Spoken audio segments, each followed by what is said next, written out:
In rainy Seattle, a struggling young mechanic notices a woman in a wheelchair stranded on the sidewalk. Without knowing who she is, he stops to help. Little does he know, this simple act of kindness will change both their lives forever. Like, share, and subscribe, and tell us where you're watching from. Now, let's get started. On a chilly Seattle morning, Daniel Hayes pushed open the rusty metal door of his small auto garage. Already tired before the day began, business had been painfully slow for months, and the weight of unpaid bills hung over him like a dark cloud. He wiped grease from his hands, planned to close early, and wondered how long he could keep the shop alive. As he stepped outside, the streets were unusually quiet, just the distant hum of traffic and the faint smell of rain. He didn't know that within minutes his life was about to shift in a direction he never imagined. As Daniel locked the door, he noticed a woman across the street in a wheelchair, struggling with something. Her electric chair wasn't moving, no matter how many times she pressed the control button. She seemed composed, but frustrated, her brow tight with worry. Cars passed by without slowing down, and pedestrians glanced quickly before continuing their routines. Daniel felt a familiar pull in his chest, the instinct to help, something his mother always taught him. Without thinking twice, he walked toward her. When he approached, the woman looked up with a polite but hesitant expression, as if unsure whether to trust a stranger. She was neatly dressed, with a confidence in her posture that didn't match the helplessness of the moment. "Do you need help?" Daniel asked gently. She hesitated for a second, then nodded. "My chair suddenly died. I'm not sure what happened." Daniel knelt beside the wheelchair, carefully examining the wiring. He had repaired hundreds of engines, but mobility devices were new territory. Still, mechanics were mechanics. Machines talked if you listened. Rain began to sprinkle lightly, but Daniel didn't stop. He tucked a small screwdriver behind his ear and traced the wires with steady hands. The woman watched him, noticing how focused he was, how gentle he was with the delicate wiring. "I'm Claire," she said softly, breaking the silence. Daniel introduced himself, feeling a slight embarrassment about the grease still on his shirt. But Claire didn't seem bothered. She simply asked if he could figure out what went wrong. Daniel nodded as he located the issue, a loosened connection inside the control panel.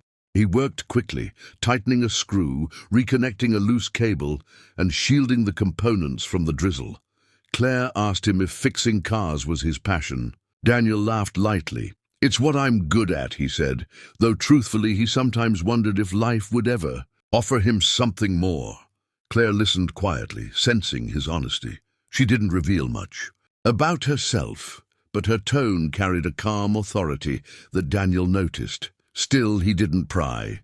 His focus remained on getting her wheelchair working again. After a few minutes, Daniel pressed the power button. The wheelchair hummed to life, the soft vibration returning under Claire's hands.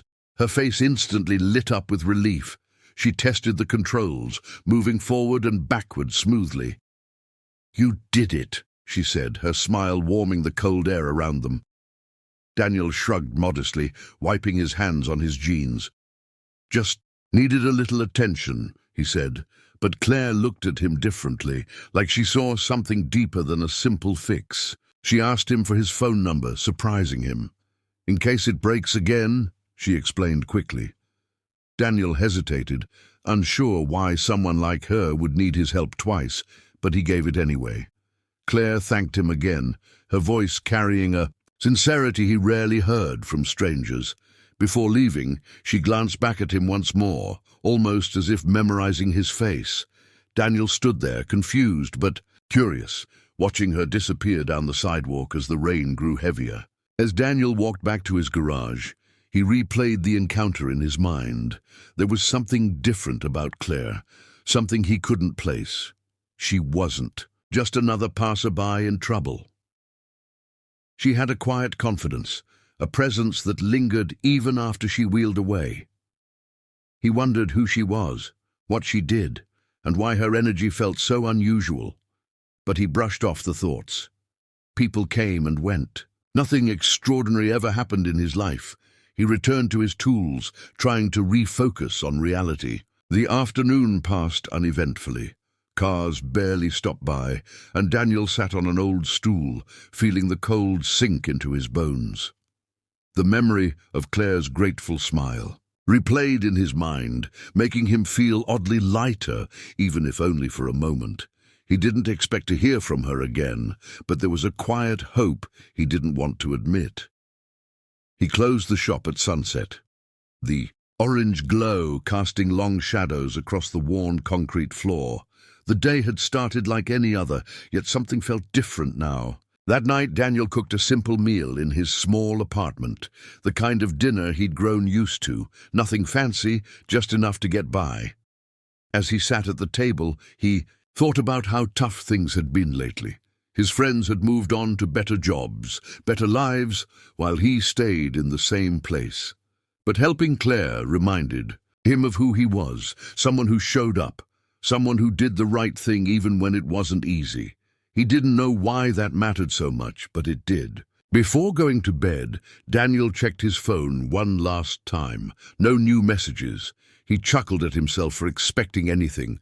Still, he felt a strange sense of calm, like the universe had nudged him gently, telling him change was coming. He didn't know when or how, but the feeling stayed with him as he drifted off to sleep. Little did he know that the woman he helped, quiet, composed, and sitting in a broken wheelchair, was far more than she appeared. And very soon she would walk back into his life and change everything. The next afternoon, Daniel was wiping down his tools when his phone buzzed with an unknown number. He paused, expecting another spam call, but when he opened the message, he froze.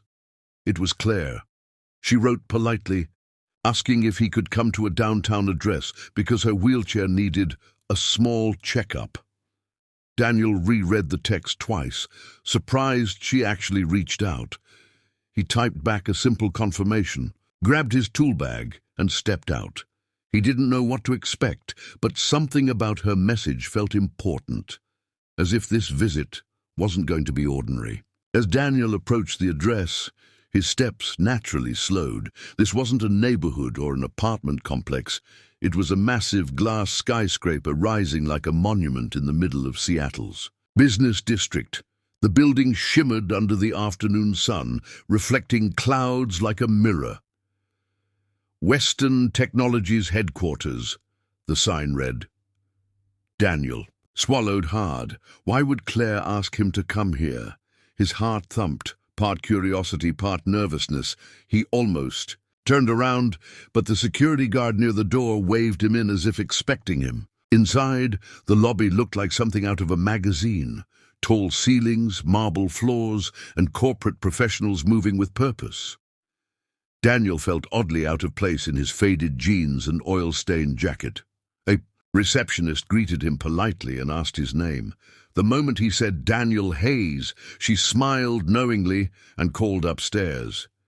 "You can go right up. She's waiting for you," she said. Daniel blinked in confusion. Waiting? In this building?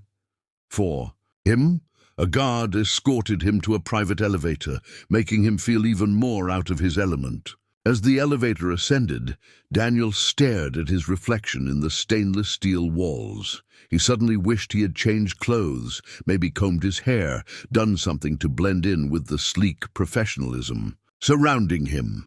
When the doors opened on the 38th floor, the hallway was quiet and elegant, and there, near the tall windows overlooking the entire city, sat Claire, calm, confident, and very different from the stranded woman he met on the sidewalk. She smiled warmly as he approached, clearly amused by his stunned expression. "I didn't tell you everything yesterday," Claire began gently. Daniel nodded, speechless. She continued, explaining that she wasn't just an everyday wheelchair user. She was the CEO of Western Technologies, one of the fastest-growing companies in Washington. Daniel felt his world tilt for a moment. The woman he had casually helped, without knowing who she was, turned out to be someone with power, wealth, and influence beyond anything he had imagined. But Claire didn't speak with arrogance. Her tone was humble, almost soft, as if she expected him to be overwhelmed. Trying to regain composure, Daniel kneeled beside her wheelchair, checking the wiring just like he had done the day before. He approached it with the same dedication, ignoring the expensive furniture, the panoramic city view, and the high-level executives occasionally passing by. Claire noticed this. She watched how sincerely he worked, how naturally he slipped into his skill despite being surrounded by a world far different from his own. When he finished the initial inspection, she asked about his garage, his background, and his struggles, questions no CEO would normally ask a mechanic. Daniel answered honestly, though a bit guarded. He admitted business had been slow and life wasn't easy, but he didn't complain. He never wanted sympathy from anyone, especially not someone in her position. Claire admired that. She told him how rare it was to meet someone who gave help without expectation. Most people treated her differently after learning who she was, but Daniel didn't know, and he had still stopped everything to assist her in the rain. That mattered to her more than he realized. With the wheelchair now working perfectly, Claire invited him to stay a moment. She said she had been thinking a lot since he helped her. She talked about how she built her company from a small startup, how she valued loyalty and honesty, and how difficult it had become to trust people in her world. Daniel listened quietly, unsure why she was telling him all this. Then she said something that made him sit up straighter. "People like you are rare, Daniel. You helped me without knowing anything about me. That's the kind of person I want around." Her words echoed in his mind long after she stopped speaking. As she spoke, Daniel looked around the office again. Everything here screamed success: sleek desks, glowing screens, the city stretching endlessly through glass walls. He wondered why she would bring someone like him into this space, but Claire didn't look at him with judgment. She looked at him with appreciation, something he hadn't felt from anyone in a long time. For a moment, he forgot the difference between their worlds. It felt like two human beings talking honestly, without pretense or expectation. Before he left, Claire thanked him again, but this time her voice carried more weight, more meaning. She said she wanted to discuss something important with him the next day, something that could benefit them both. She didn't reveal what it was yet, only that she hoped he would return. Daniel nodded, unsure but strangely curious. He left the building feeling as if he'd stepped through a doorway into a life he never knew existed. The busy streets, the honking cars, the rushing pedestrians, all of it felt distant, muted under the shock of what he had just experienced. Walking back to his truck, Daniel felt the world around him shift. Yesterday, he was just a mechanic helping a stranger on the sidewalk. Today, he had stood in a CEO's office, listening to her speak with him like an equal. Something inside him awakened, a tiny spark of hope, ambition, maybe even possibility. He didn't know what Claire wanted to talk about tomorrow, but he knew one thing for certain: whatever was happening, it was only the beginning. His life was changing faster than he could understand, and for once he wasn't afraid of where it might lead. The next morning, Daniel woke up earlier than usual, unable to shake the feeling that something monumental was waiting for him. He showered, wore his cleanest shirt, and tried to tame his hair, though nothing truly made him look like he belonged in a skyscraper. Still, he grabbed his tool bag and drove toward Western Technologies with a mixture of nerves and curiosity. The sky was clear, sunlight washing over Seattle in a calm, golden glow. His heart thudded steadily as he approached the towering building, wondering why Claire wanted to see him again and why she seemed so determined. When he arrived at the lobby, the receptionist recognized him instantly. "She's expecting you," she said with a warm smile. He felt his stomach twist. Being expected by someone like Claire still felt unreal. The elevator ride felt longer today, as if the building itself understood the weight of the moment. When the doors opened, Claire was already there, her wheelchair positioned near the window, sunlight forming a soft halo around her. She greeted him with a smile, not the polite kind, but a genuine one, as if she was truly glad he showed up. She asked him to take a seat, something she didn't do yesterday. Once he settled, Claire took a slow breath, gathering her thoughts. She told him she had spent the entire night thinking about his honesty, his humility, and the way he treated her without judgment. She explained how rare that was in her world, a world full of people who respected her title but rarely cared about her as a person. Daniel listened quietly, unsure where the conversation was heading, but feeling the weight of her sincerity. Claire finally revealed the real reason she invited him. Western Technologies was developing a new mobility division, advanced wheelchairs, assistive devices, and accessibility technology. She needed someone hands-on, someone who understood machines and cared about people, someone who wouldn't treat disabled individuals like business deals. She believed Daniel was that person. He blinked, stunned. She wasn't offering him a simple repair job. She was offering him a key position in her new division. A stable salary, full benefits, and a chance to help. Millions. The magnitude of it overwhelmed him. Daniel's throat tightened as he processed her words. No one had ever believed in him. Like this, not even he believed in himself to this extent. He asked her why him, a simple mechanic with a failing. A garage, Claire answered without hesitation. Because you helped me without knowing who I was. That's integrity. That's heart. And that matters more than any degree. Her voice was firm yet emotional. She trusted him, and she wasn't hiding it. Daniel felt a warmth in his chest, a growing sense that maybe he wasn't meant to stay small forever. He admitted he didn't know anything about corporations or technology at this scale, but Claire reassured him. She said training would be provided, and he would start by working alongside engineers, learning step by step. What she needed wasn't a polished executive. She had plenty of those. She needed someone real, someone grounded, someone who understood what broken things and broken people felt like. Daniel's eyes softened at that. For the first time in a long while, he felt seen for who he truly was, not for what he lacked. Claire extended her hand and asked him to take the offer, not because she pitied him, but because she believed they could create something meaningful together.